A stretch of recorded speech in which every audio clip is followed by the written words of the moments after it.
Welcome to Joy, Passion, and Profit, where we empower entrepreneurs to build companies that change the world.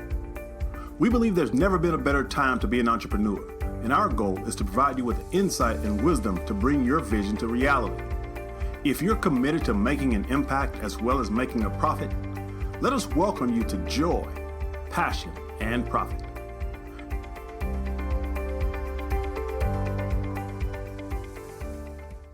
Hello and welcome to Joy, Passion, and Profit, where the intention is to empower entrepreneurs to build companies that change the world. Contrary to what you may see in the mainstream media, it is my belief there's never been a better time to be alive on the planet than now. And it is my belief that there's never been a better time to become an entrepreneur. And my intention with this podcast is to provide you with insights and inspiration that support you in becoming the best entrepreneur you can possibly be. But to do so, you might have to shift your mindset a little bit, because I believe being an entrepreneur should be an expression of your passion and creativity. You shouldn't have to be stressed out and overwhelmed while working 100 hours a week. Being an entrepreneur should be fun and exciting. It should be a way for you to share your unique gifts and talents with the world while being handsomely compensated for your products and services. Of course, it will be challenging, but that's the beauty of it. Because if it doesn't challenge you, it can't change you. So I'd like to challenge you to change your mindset in a way that helps you understand the importance of making a difference while making a profit. So my intention is to bring on guests who can empower you to build a company that changes the world while supporting you in reaching all of your financial goals. And joining me today is Nicole Connery. She is the founder of Pink Sky Leadership, which is a strategic lifestyle advisory brand which helps high-achieving professionals with stress, burnout, and overwhelm while balancing a career in professional services in finance and healthcare. So today we're going to be talking about how to prevent burnout, stress, and overwhelm. So without further ado, let's welcome Nicole to the podcast. Hello, Nicole. How are you? Hi, Michael. Thank you so much. And thanks so much for the warm introduction. I'm very excited to be here with you today. All righty. So before we jump into your work, I'd like to start off with a few icebreakers. So first of all, tell us where you're from. I live in Boston, Massachusetts. Okay. And tell us a little bit about your family, whatever you feel comfortable sharing. Sure. Well, thanks so much for asking. My husband and I have been together about 6 years, and we are expecting our first baby boy. I'm actually 35 weeks pregnant today, so his grand entrance is expected in early May. I have two wonderful parents and a sister, as well as beautiful in-laws and a brother-in-law as well.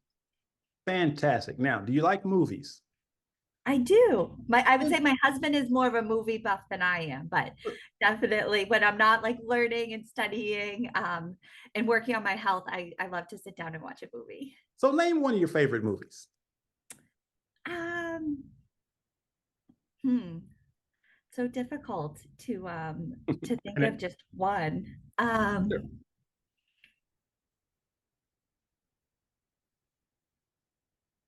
I'm really having a hard time thinking of just one right now. Can we come back? Let's come back to that. So now, name a book that's had a powerful impact on your life. Oh, well, most recently, there's so many books that have changed my life. But most recently, I'm in the process of reading Worthy by Jamie Lee Kerma, and it's been really profound. So I would just say that's kind of on my nightstand right now, and that is having a profound impact. So if I were to grab your music player, who would I find on your playlist? Name a couple of artists I might find. You would find a lot, this may sound a little weird, you would find a lot of upbeat, like elevate vibes. I love Melissa Wood Health, who is in the fitness space, and she curates a lot of her workout music, but they're great for also kind of just being around the house, which is an assortment of all different types of genres and artists. The other area that I would say that you may be surprised about is that I love energy frequencies. So binaural beats and different memory recalls or getting a gamma state. So that's a little bit of like a brain hack. I love to use on Spotify different types of energy frequencies. Nice. Are you familiar with Mind Valley?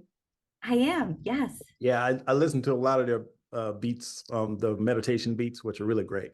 Absolutely. Yeah. Now, there are some people who are pretty pessimistic about the future in general, while others, like myself, who are extremely optimistic. So, where do you fall on that spectrum between optimism and pessimism for the future in general?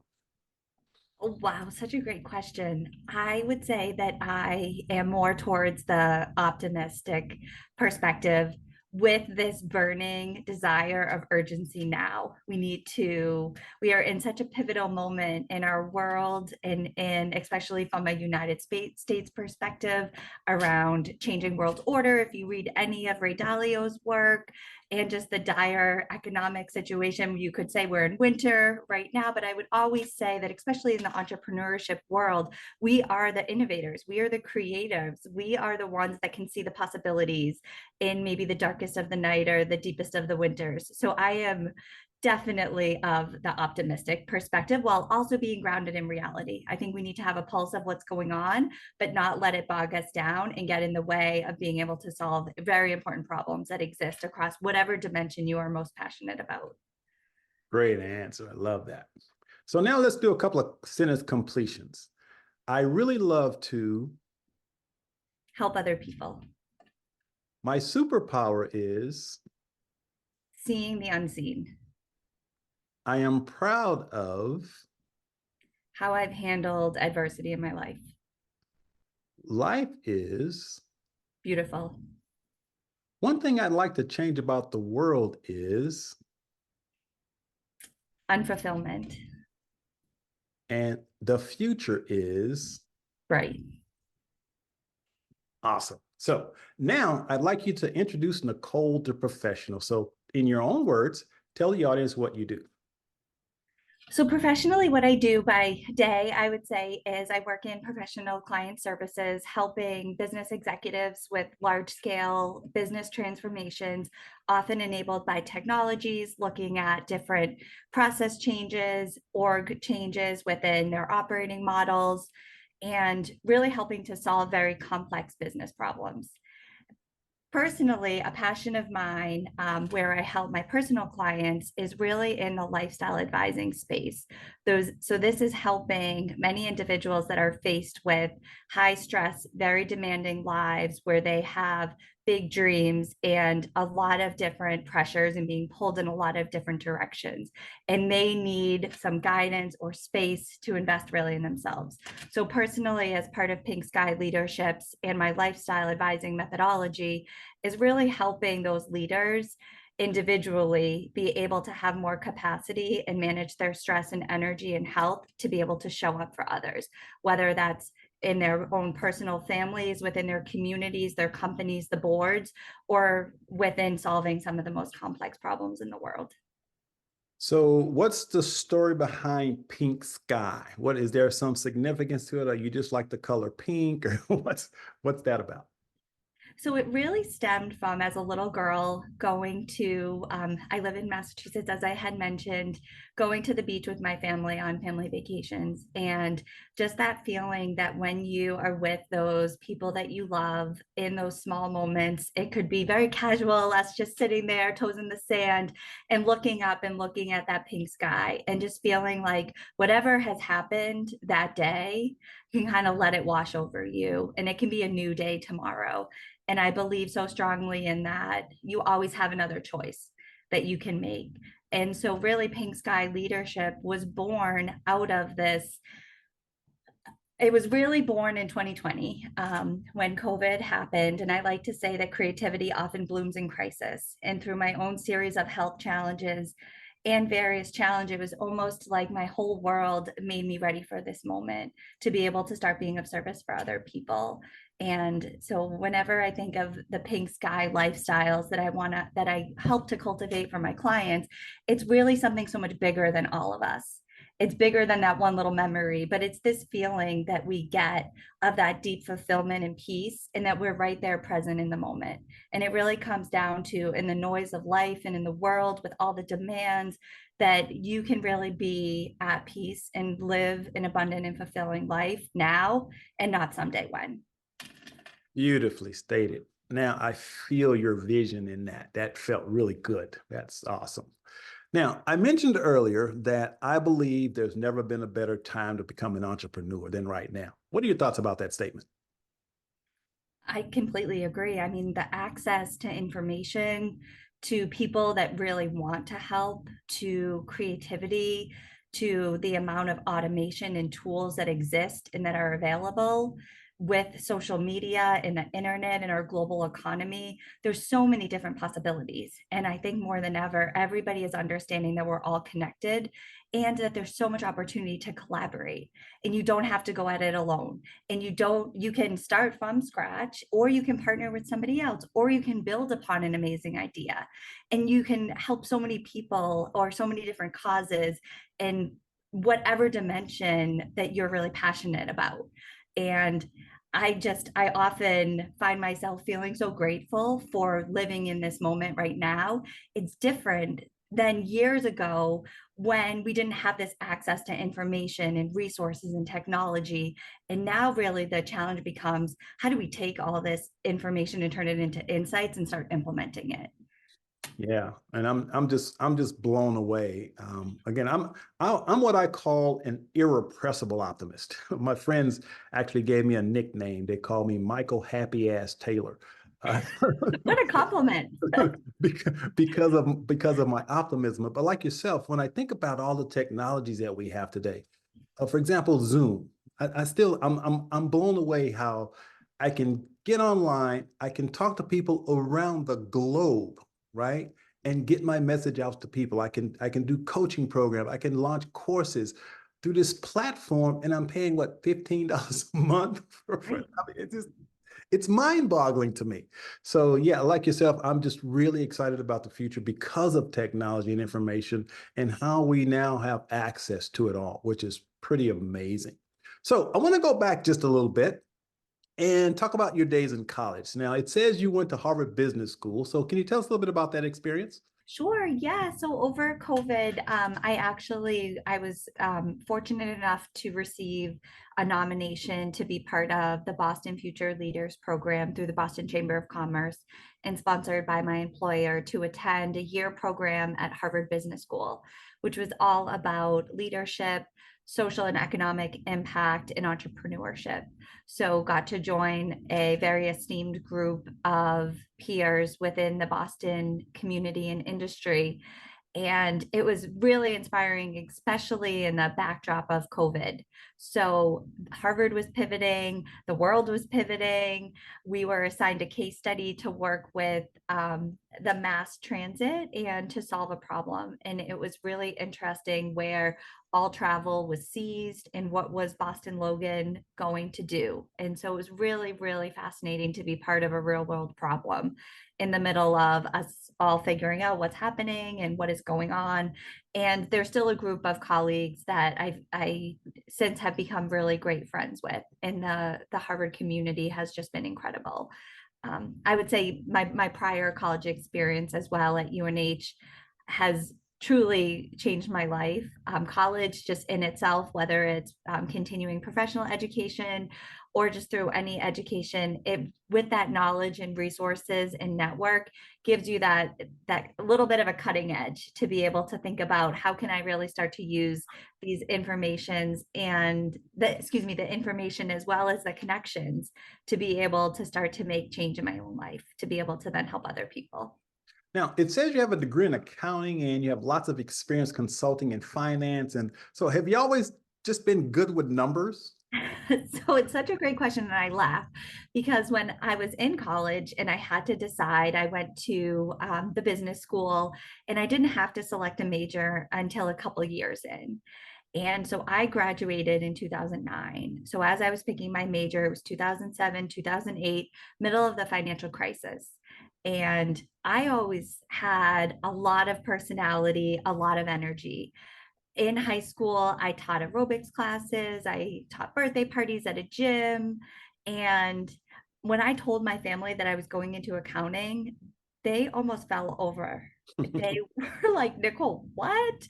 You're going to go into accounting? You're going to be seated at a desk. And my mom always said that my sister had the fun job working in events.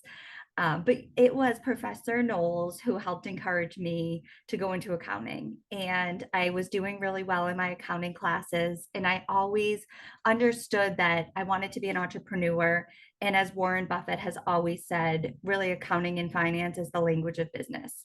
So with the context of also the economic environment that I was graduating into, I had a professor help really guide and steer me and mentor me to think about what would be a skill set that would help you get a job no matter what, in whatever environment. Knowing that I didn't necessarily want to stay in accounting forever, it was an amazing introduction to my career and understanding of business. So, coming from school, I then started in kind of our core audit practice within the firm in which I work, which really helped give me an understanding of business processes, the capital markets, for publicly traded companies, the rigor and compliance that goes into instilling investor confidence. So it really gave me a greater appreciation and understanding of finance and accounting, and really how that is the bloodline to really help drive a profitable business. Mm. Yeah, because I mean, just my initial experience of you is an extroverted, fun-loving, out there, changing people's lives, not counting numbers. That's just kind of that's just kind of the energy I get from you. So, but I'm sure you're like you mentioned, you're able to take some of those skills and apply them to your work with coaching. Would you agree? Absolutely. Yes. And Michael, I appreciate you saying that because I think for a long time I was following what I thought everybody expected of me Mm. and taking a little bit of the safe road. And as I even just shared in my story, I had a professor guide me look at this dire economic situation and this financial situation. And my parents wanting me to get a job, of course, graduating college. And really, it was such a blessing to be able to get such a great job at what's considered the big four. That it was previously the accounting firms, now it's broader professional services firms. And it's an amazing organization. I think in that role that I was in right out of school, 5 years into doing that role, I think I had an awakening thinking this, like, how did I get here? This is not Nicole fully expressed, fully living in my passion. I think that I was able to seize the opportunity with the resources that were available to me and make the best of it and think, let me get my time in, let me get some experience. What can I learn from this? How can I grow? And then make a change. So I really, in that role, it was really learning a lot about client service, which serves me very well. So from that kind of role for 5 years, then the last 7, 8 years have gone into more on the broader consulting side, working with business executives. So I think just honestly, most recently in the last 4 years is when I have been, I think, courageous enough to kind of these two parallel lives that I've been living around who Nicole is. Not to say that I wouldn't show up authentically at work, but bringing my full, bubbly, passionate self, being realistic. I would never have shared that I listen to binaural beats and quantum frequencies and study like brain science on the weekend and at night. I would never have shared that 5 years ago. And I really think as I've gotten more comfortable and confident in really who I am as a person and some of the work that I've been doing, I've really wanted to help other people. And through some of my own health challenges, which candidly I think was from blocking my own joy and passion of maybe staying in a spot where I wasn't truly expressing myself, has helped to steer how do I integrate both of these. And I think absolutely, as you said, the skills that I've gained in my professional corporate job, if you will, I use quote unquotes, but have absolutely served me to help my clients through both my business skills and experience as well as my own personal experiences. Yeah, because you mentioned that you were climbing the corporate ladder at the expense of your own health. And I think I know I did that for a while myself, just chasing money, chasing titles, chasing labels, just go, go, go, go, go, pushing towards what society said I was supposed to be doing versus what was really at the heart and soul of who I am as a person. And it wasn't until I went through a lot of adversities myself that I Mm, awakened to who I was born to be. mm, That's the beauty of this gift called life. You know, when we are able to, a lot of times in retrospect, see how we were on the wrong path and yeah. how certain adversities kind of was like the universal slap upside the head saying, you're not doing what you were put on the planet to do. So I need to shift you a little bit and get you going in the right direction. So I can relate to your story. Well, So it I'm is. curious now, in terms of, we're talking about avoiding stress, overwhelm. So, what are some of the things you share with your clients about the importance of self care, like taking care of your emotional, psychological, and spiritual aspects of your life? So, what are some of the things you share with your clients? Yeah, and thank you for asking. And also, I just like sometimes the universe and the world puts these challenges in front of us. And I just feel so fortunate that not that you've gone through that, but that now that you have the stage to be able to share your message and all that you're doing with the world. So just thank you for that.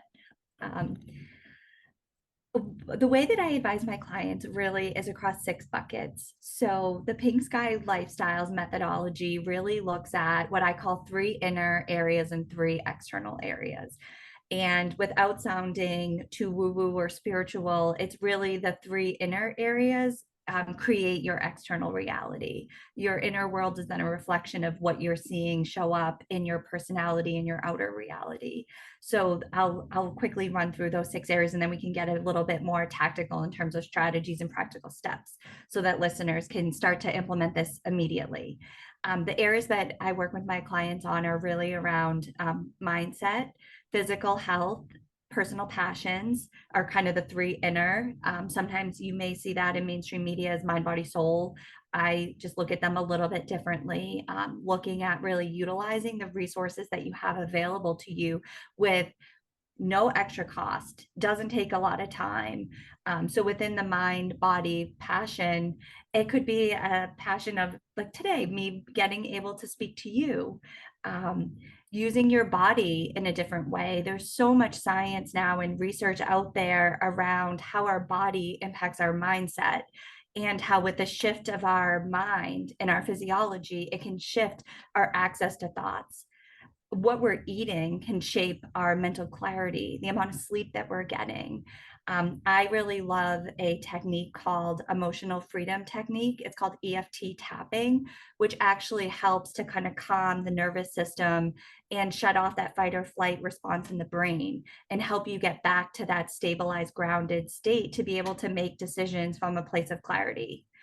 So those are kind of the 3 inner, and then the 3 outer areas that I really help my clients think about are within their relationships, their environment, and then what are they doing to be of service and the legacy that they want to leave. So within their relationships, there's all different buckets that we take a look at. We look at your personal relationship with yourself. We look at your most intimate relationship, as well as those with your family and your peers and network. From an environment perspective, it's looking at where are you spending your time and how is that impacting your energy and your mindset, whether it's at your physical space and clutter and at your home or at your employment. Where are you spending the most time and what is that impact that it's having on your stress and your mental health? And then lastly, on the legacy, I really feel that through my own personal experiences, when I've been going through the lowest of lows, what always makes me feel better is helping somebody else. So being of service to somebody else. And as we were just chatting about, we only have one life. It's so precious. And what do we really want to be known for when we get to the end of our lives? And when people are talking about us, when we're no longer here, Michael, right? It's like just our family and our friends, or maybe the people that we've impacted. What are they saying? And I really help my clients just almost fast forward and think about that and then live it for today. Because at the end of the day, nobody remembers your resume, what titles you had, the jobs you had. People will always remember, were you there for them in a difficult time? And how did you make them feel? Nobody really, not to say nobody cares, because of course there's a lot of, I think, especially us as in the field of wanting to help other people, you understand sort of that fight and that passion and the courage and the grit of what it takes to achieve certain milestones.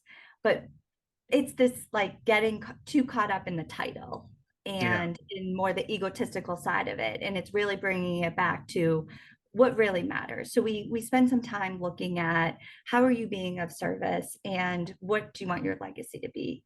And something very simple, it may sound counterintuitive because when you're feeling very stressed and overwhelmed and you already have so much on your plate, it's thinking about like, oh my God, how can I give to other people?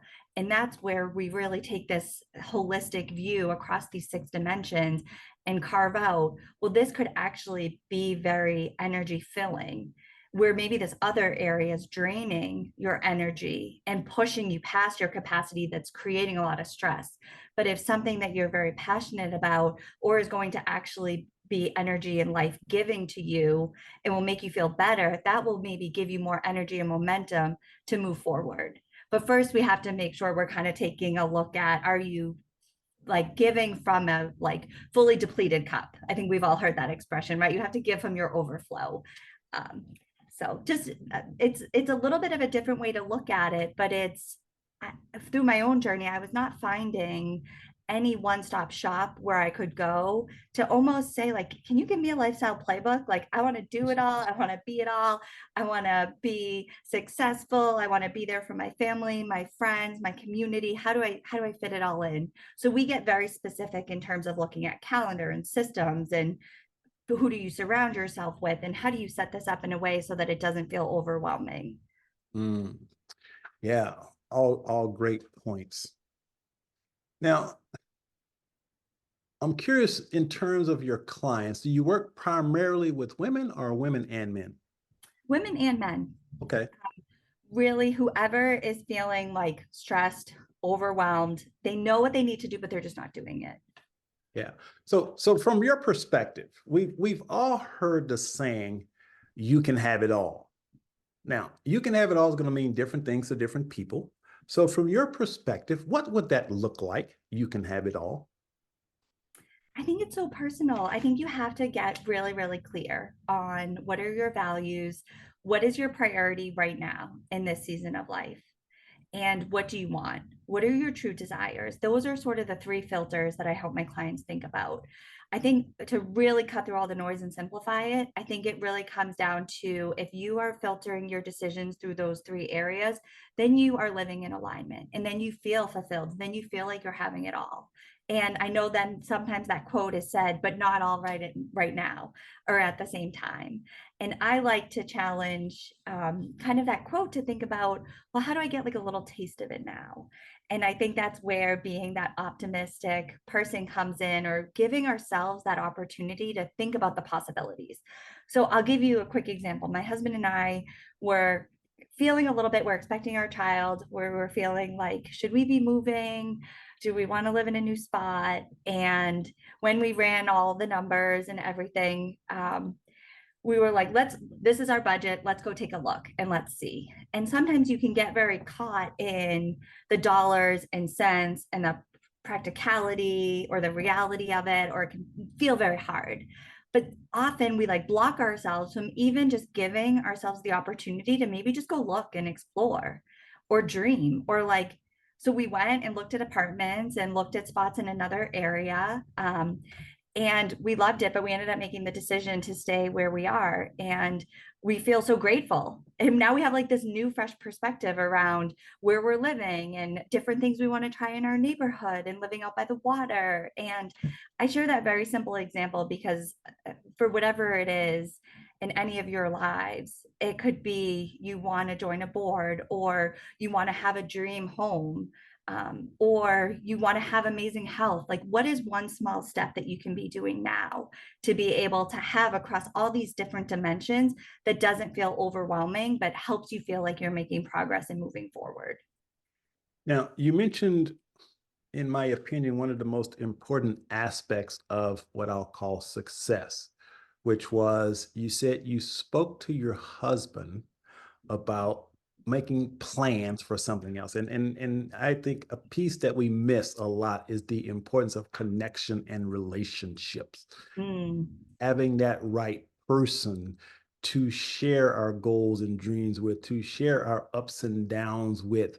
So in hearing that, I get a sense, obviously, that you and your husband have that type of connection. So I'm just curious from your perspective, how important is it to have that right person in your life as you're going to have it all?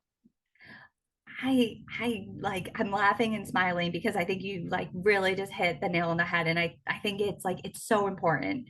I think one of my mentors, Tony Robbins, always talks about the quality of our life is based on the quality of our relationships. And I think it's this is inclusive for everybody, whether you're in a relationship or not. I absolutely think that my husband has added so much growth to my personal life and so much fulfillment and joy to my life, and he is my biggest cheerleader and supporter, and he is the person in the corner and my closest confidant and strategic advisor. What I would say is that in order to really, if you're not in a relationship right now, it's really developing that relationship with yourself so that you have that deep connection within yourself and fulfillment within yourself so that then you can show up for that person to be there, because relationships are all about giving. I think what I had to learn really early on in my marriage was a relationship, you can have standards, and I've had to leave unhealthy relationships in the past. And I'm not at all saying to stay in a situation that is not safe or not healthy.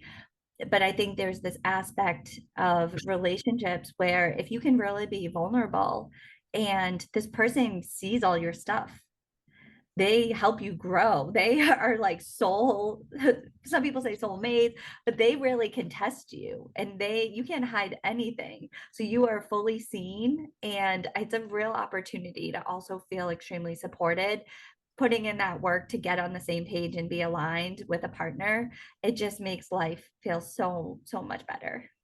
Yeah. And so for those of you who may be single, as you're listening to this, first of all, I'll say I've been blissfully married for the past 22 years.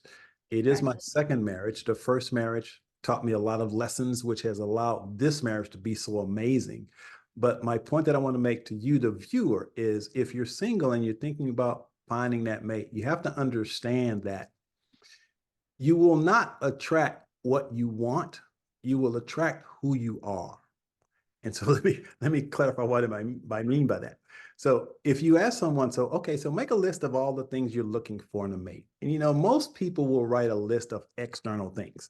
They need to be this tall, they need to make this amount of money, all those external things. But it isn't until we look at the inner things, the values and the qualities of that person, that we can really attract our equal, if you will. So in terms of attracting a mate, if you want someone who's going to be loving and caring and supportive, you have to be those things first. If you aren't those things, you won't attract those things to you. So make sure that you first and foremost, as Nicole just kind of mentioned, is you got to do the work for yourself first. You got to love yourself first, and then bring to you that which is a reflection of who you are inside. That's kind of how the universe works, I believe. So with that being said, again, relationships are extremely, extremely important. And I know in my first marriage, I do know the mistake that I made was I was so trapped on that societal roller coaster of wanting to have the house, wanting to provide for my family and all that. I missed the most important part, which was creating connection with my wife, my former wife. And that's the one lesson I've learned, that my current wife, she comes first. She comes before the books, the speaking, the writing. No, my wife is my life partner who I absolutely love and adore, and I get to share life with. So you got to make sure you get that relationship right. So, Oh, okay, Michael, congratulations on that. That is so beautiful. And I'm so glad you went there because I don't think it's something that within the entrepreneurship and high achieving community, putting yourself out there in a relationship is so much harder than doing business because you are so vulnerable.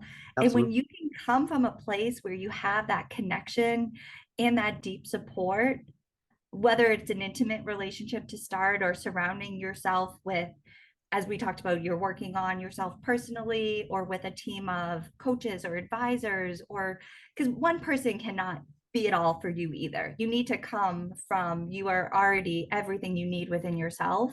And they're like the cherry on top and they add so much joy. But I think when you can operate from that spot of achievement and then getting the house, getting the job, getting all these other externalities, it just feels extra. It's not like you need it. It's like you desire it and it doesn't make you any less motivated to achieve. But I think it's often something that's not talked about, that really sometimes we can get caught in this achievement cycle of this like dopamine hit of let me just achieve, achieve, achieve, and not actually address kind of this person right in front of me and these connections that I can build, which really helps give you, all of us, like the joy and fulfillment in our lives. It kind of goes back to that little example I shared at the beach with my family. It's like through, you could be anywhere in the world and traveling all over, achieving success in all different areas, but if you really take a moment and reflect around the moments that mean the most in your life, it's often with somebody you really have a deep connection with and care about. Yeah. And my primary focus is I work a lot with men. And I know from a male perspective, we have been conditioned to believe that we have three primary responsibilities, what I call the three Ps: procreate, provide, and protect. Mm. So as men, that's what we're all trying to do. We're trying to provide for the families, and we work hard and we accomplish all these things. We have all this stuff, but we miss out on the most important aspect, which is the connection. And so, again, from a male perspective, it's a really challenging conversation to have because we're so focused on doing Mm. things instead of just being in relationship, being in connection. And I think that's why so many of us, especially as men, are unfulfilled, Mm. because we get all the stuff, we do all the things, but we don't have the connection. And that's what I think we really, Mm. really long for. Mm. So I read a statistic recently that said 50% of the people in the workforce actually hated their jobs. And I've read that. yeah, and it said not just didn't like, they hated their jobs. So obviously, if you're in a job that you hate, there's going to be a lot of stress. There's Right. just no way around it. So, Mhm. what advice would you give to someone who may be in that situation right now where they literally hate their jobs? I laugh because I think I probably read the same study as you. And I think as a consumer, we can all feel it as well. When somebody doesn't like their job, everybody can see it. You're not hiding it from anybody. And I understand things don't happen overnight. I've been in roles that I have not been the happiest with. The number one piece of advice that I would say, and it goes back to Michael, what you said about the relationships, you attract who you are. It's the same with a job, it's the same with anything. And this is where it gets into a little bit of like energy. And so, how can you raise your vibration? I think I may have shared just from my own personal experience. I was maybe in a job that it wasn't aligned for me. I knew maybe it wasn't long term. I think something that you can do immediately is write down a list of what are you grateful for within the job that you have right now? What is it providing for you right now? Even if you think you hate your boss, you hate what you do, you hate every aspect of it, it's so demanding, like yes, you can focus on all the things that you don't love, but just try to come up with maybe 5 things that you really like, or maybe do like a quick reflection exercise around what has this job helped you to create in terms of new skills or new relationships. And what that will do is really help you get into a higher frequency thought, which will then create some new solutions. And then when you feel like you have more solutions, you may have some more energy and you can start to think about, well, what could be something that feels really good? Because I don't think the answer is to stay in a job that you hate, that you feel stuck. And I know I have been there. We can feel stuck. You're never stuck. Reach out to Michael. Somebody like Michael's amazing who can help you get unstuck. Call me. There's so many people, whoever you resonate with, but just try to find what can you appreciate in that moment and how can you show up with like a very short term goal and intention with an exit strategy. So maybe you can't quit your job overnight. It may take some actionable steps, like from a practicality perspective of preparing or planning or interviewing or building your network and connections to find another opportunity.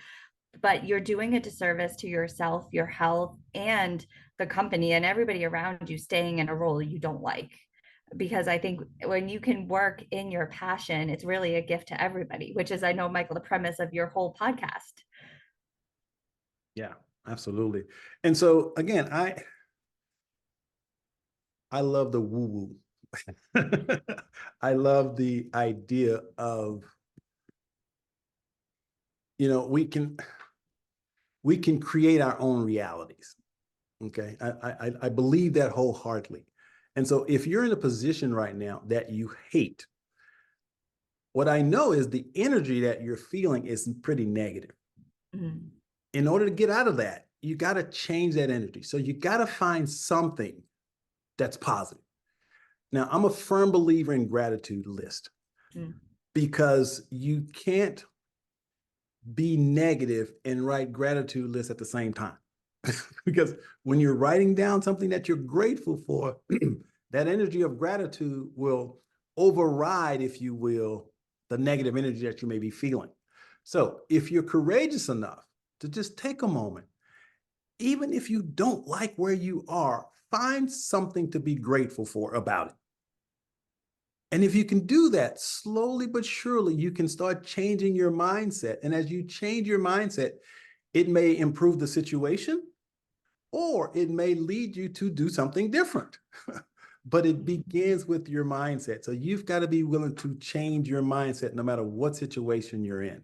And again, I've had some jobs, oh my gosh, I don't even want to go there. But no matter how bad the job was, I always counted my blessings that I at least had a job because I was homeless for 2 years living out of a car. So Mm.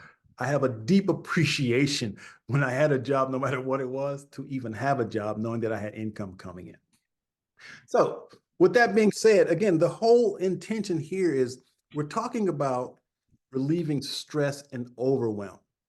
So, I want to kind of tap into the woo woo a little bit with you, Nicole, in terms of how important is spirituality to you and your business and when you're coaching people? It's really important. And I think when you're brought to your knees a few different times, it is strengthened. I think where my entry point really started was in meditation. I had a very, very busy, active mind. I was very like in, as we talked about, my background in accounting and finance, very much in the Excel spreadsheets. I think when you stay in your mind, you can easily, the mind can be very powerful to cultivate some really creative ideas. It can also be a weapon against ourselves. So I think, as you said, Michael, really focusing on what you can control and managing your mind is key. And I think one way to be able to do that is through spirituality and through stillness. And whatever that means for you, it could be through prayer, it could be through getting out in nature, it could be through being in your own body, lifting weights, feeling that strength. It could be really in whatever speaks to you in terms of spirituality or whatever you believe that there is this greater presence beyond ourselves.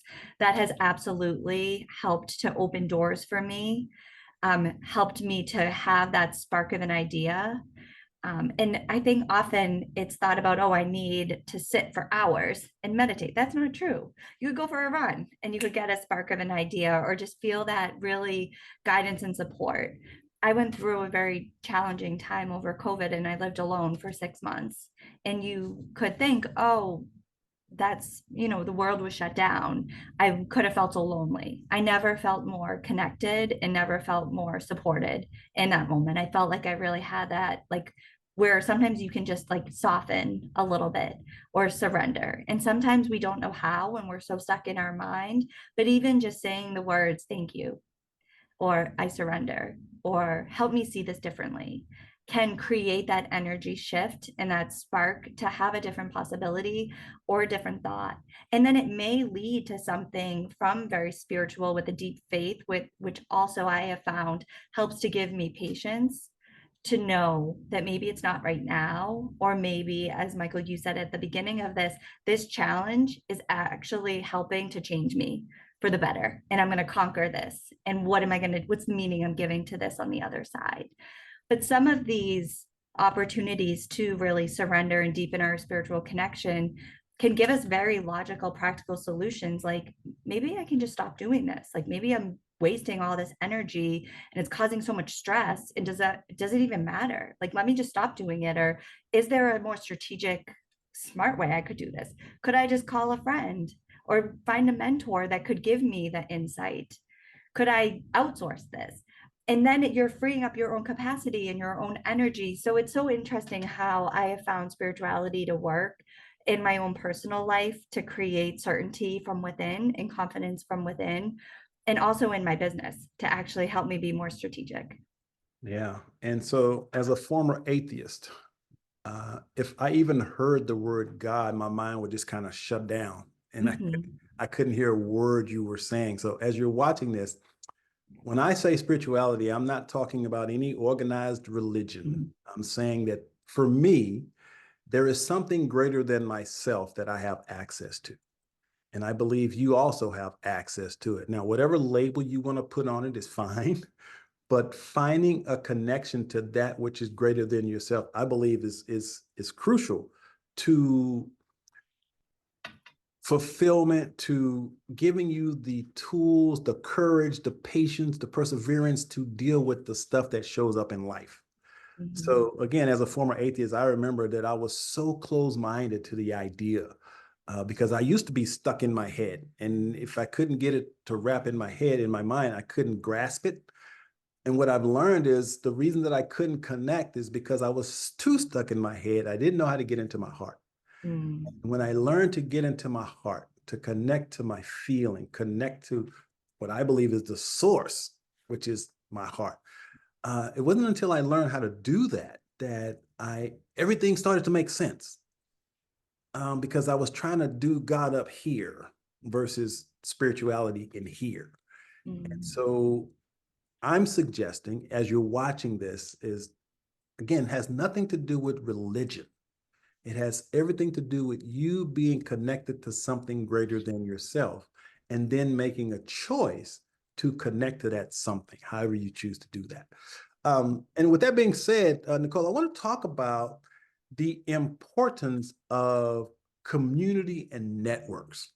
Mm. One of my greatest challenges is, and I still struggle with this, what I'll call the Lone Ranger syndrome. Mm. I always try to do everything on my own.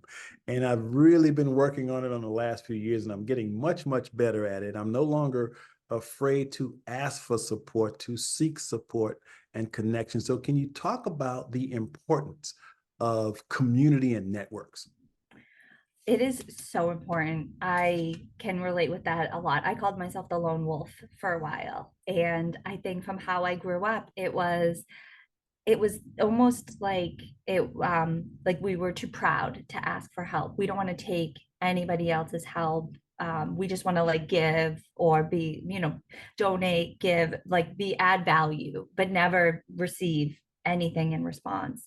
And I think we block a lot of our abundance in that way. And that leads to burnout, thinking I have to do it all myself. And it's this fine line, right? Because as entrepreneurs, very innovative and creative. And it's like, let me use my own creativity to think about a new and innovative and more effective or efficient solution. So, yes, there's great power in some independent thought. There's a place for that.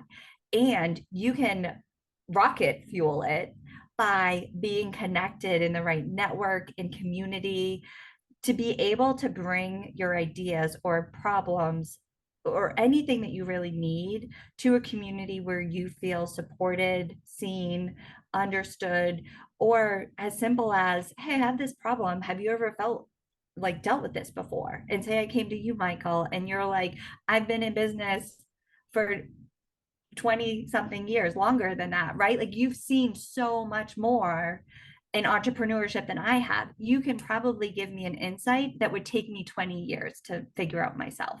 So I think that it helps you fast track success, it helps you feel more supported, it helps you feel connected, to have you feel like you're not alone in entrepreneurship that can often feel lonely.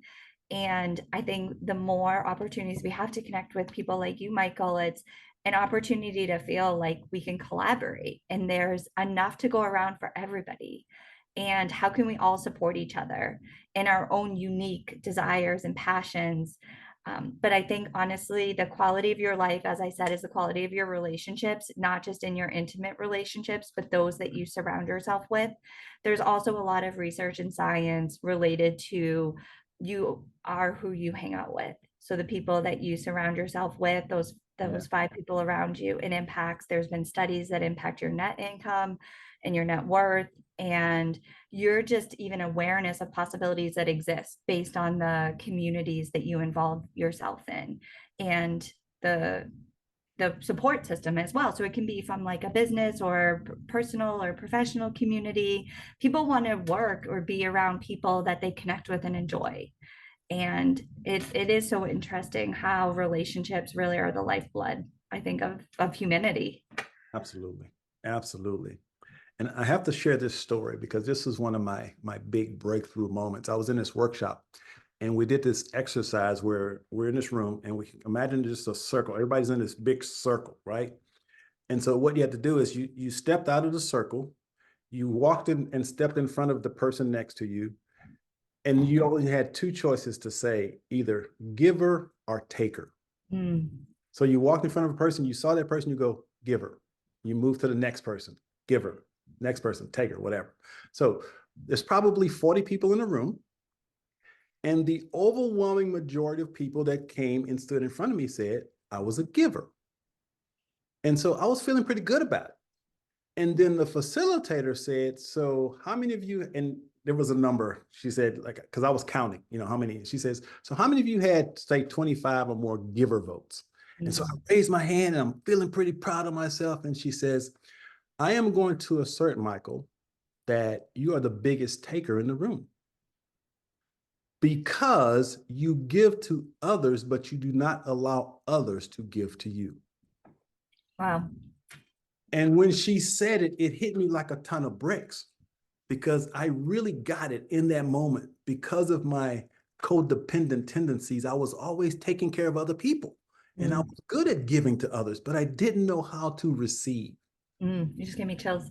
And that was a huge lesson for me that I had to learn how to receive and how to ask for help. And again, that's been one of my challenges that even today, 25 or 30 years later into my growth journey, I still have to be aware that I'm not shutting down and not seeking support when needed. So for those of you who are watching, don't just give, receive. Be willing to receive. And that's the importance of networks. Networks can give to you so that you can become a better version of yourself. So as we wind down, Nicole, I want to give you an opportunity now to kind of share how can people get in touch with you if they're interested in maybe working with you or learning more about your programs?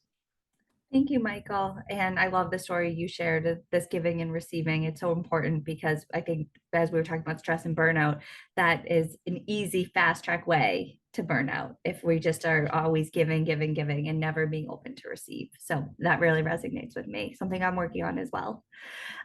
So I would love to connect with your community. If anything resonated with you, I put out a lot of free content on my Instagram, Pink Sky Leaderships. There's a whole 13-page guide in there around if you were driving or walking, and you didn't have an opportunity to take some notes on some of the tactical strategies and things that you can do that are really low cost and low time commitment. There's a playbook that's linked in my Instagram profile that I'd love to invite you to download. You can also find me on LinkedIn, Nicole Connery, and on my website, Pink Sky Leadership. We are in the process of rebranding Pink Sky Lifestyles, just given that we want to make sure that it is holistic and able to support you in all of the different dimensions of your life. The vision still is consistent with really being the leader of our own lives. But how do we show up in that way across all these dimensions of our lifestyle that impact our ability to show up for others, to make better decisions, and to feel like we're living our passion and our purpose and to feel fulfilled? So thank you so much, Michael. This has been so much fun. And if there's anything that I can do for your community, please you have my email now, reach out. I would love to help support you.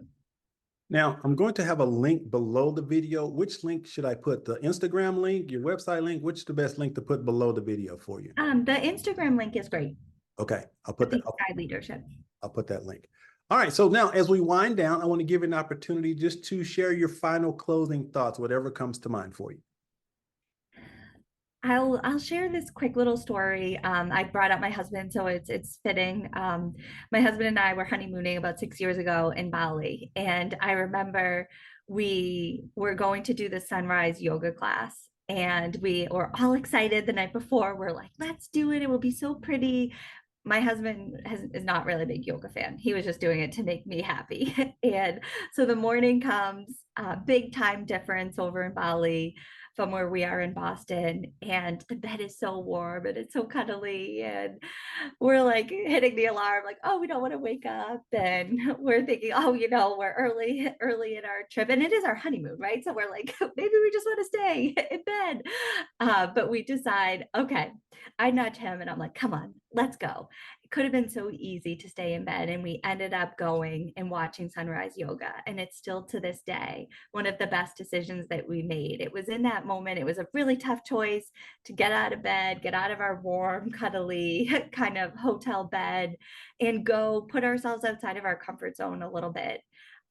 And I share that just because for many of you that are listening, I know it can feel sometimes overwhelming and it can feel scary, or it feels like, oh, I'm in a comfortable spot where I am. And we have to kind of push ourselves outside of our comfort zone to make a different choice. And we don't know yet what that feeling is going to be like when we go in the analogy of waking up and watching the sunrise over yoga class. We don't know that transformation that is on that other side of that really difficult decision, or that area that we've been avoiding asking for help, or that person that we know we can call.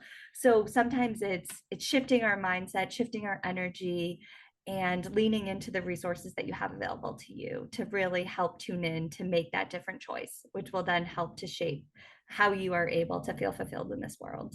So Nice. Well, Nicole, as I always say, there are no accidents in a perfect universe. And I am always aware, keenly aware, when the universe sends me specific people for specific things. And when we crossed paths through Holly Jackson, I believe it was, yes. and had that conversation, said, oh yeah, this is just perfect. So I just want to say thank you for who you are and how you show up in the world. And again, I'm thanking the universe for connecting us, because I know it was by divine inspiration that we've been brought together, and who knows what'll happen in the future, but I'm absolutely certain we'll collaborate on something else, because it was just too perfect. It has been my absolute joy having you on the Joy, Passion, and Profit podcast, because you're one of the reasons I do this show, to showcase and highlight people who can support and empower entrepreneurs to build companies that change the world. So thank you for who you are. Oh, thank you, Michael, so much. This has been such a joy and pleasure for Friday afternoon, spending this time with you. And I may be calling you for business or parenting advice now that I know you're such a great dad of 3 boys. So thank you so much for the time and just sharing your audience with me. It really is a dream come true. All righty. So this has been another episode of Joy, Passion, and Profit. And just remember, I believe entrepreneurship is not about working hundreds of hours a week, being stressed out and frazzled.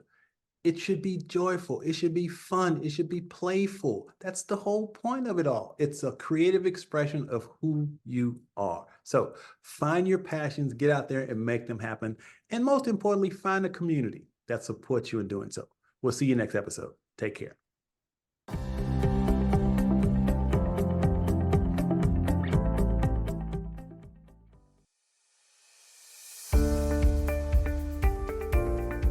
Thanks for joining us here at Joy, Passion, and Profit. Always remember, you are the master of your own destiny and the captain of your own ship. There are no limits to what you can accomplish, and you are only limited by your imagination. Dream big and navigate your ship in the direction of your dreams, and once you get there, reach back and grab someone else and show them how to reach theirs. We'll see you next episode.